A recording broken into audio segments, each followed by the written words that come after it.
Hey, well, I'm just writing a song at the moment, and it just sort of occurred to me that I could share an insight into the process uh, of like melodic contrast and little musical cues and stuff, which I think I quite like to do, and I think I'd like to do it for this. So I've got a B section that acts kind of like a chorus, kind of a bridge, really, repeating bridge, and it does this three chord deal like this da dee dee da dee dee da da da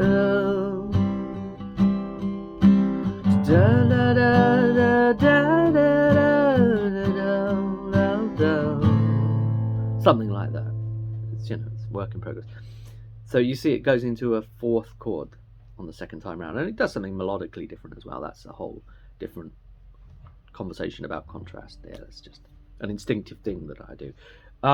So that fourth chord that it ended on, and so you can go back round to get to the verse again.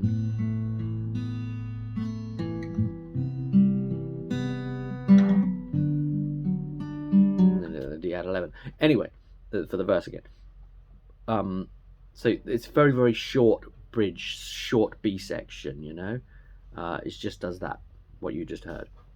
So the second time round, and that obviously that chord is just like the end chord to resolve it. Yeah. Second time round, I want to do it double time, so it feels like we've had a journey, we've arrived at a destination, so to speak.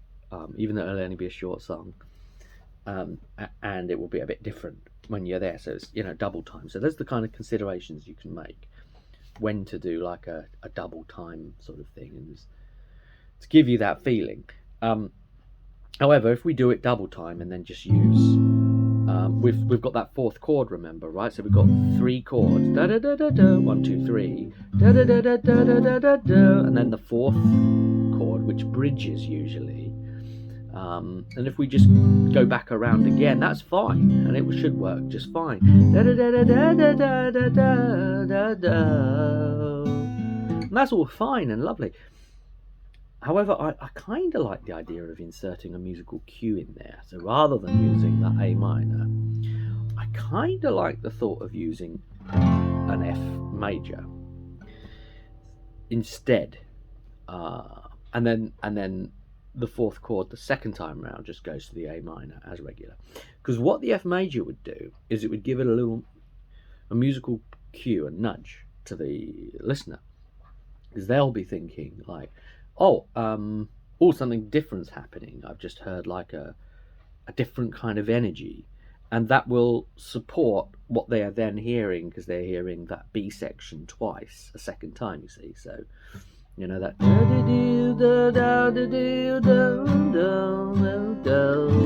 that would be the A minor, which it feels resolved. So let's hear what it would be like with the F, and this is what I'm trying to go for.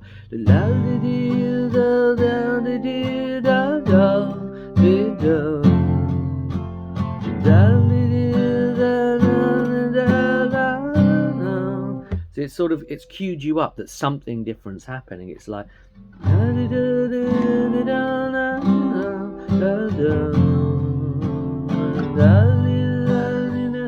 okay. I was even thinking about, would an F7 be too fruity? And it might be a touch too fruity for this particular instance. I love me some sevens and some sixes, but it might be too fruity in this.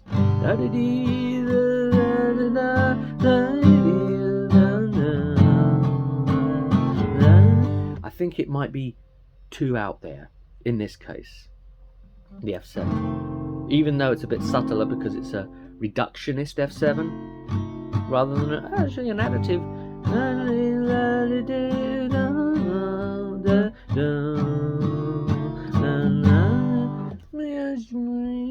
Something to be said for it.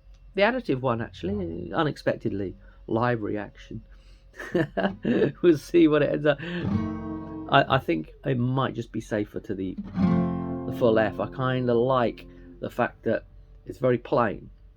It's just a straight F major, but because of the angle that it's approached from, where you've expected the A minor, I kind of like that it does all the heavy lifting without being a pretty chord. It still sounds pretty because of the context, if you know what I mean. I think sometimes the power of a chord isn't based on the loveliness of that chord. It's based on the chords that came before it that makes that resulting chord so lovely.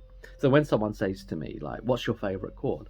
I wouldn't really be able to give you an answer, because it's like, well, it depends what you just played before it.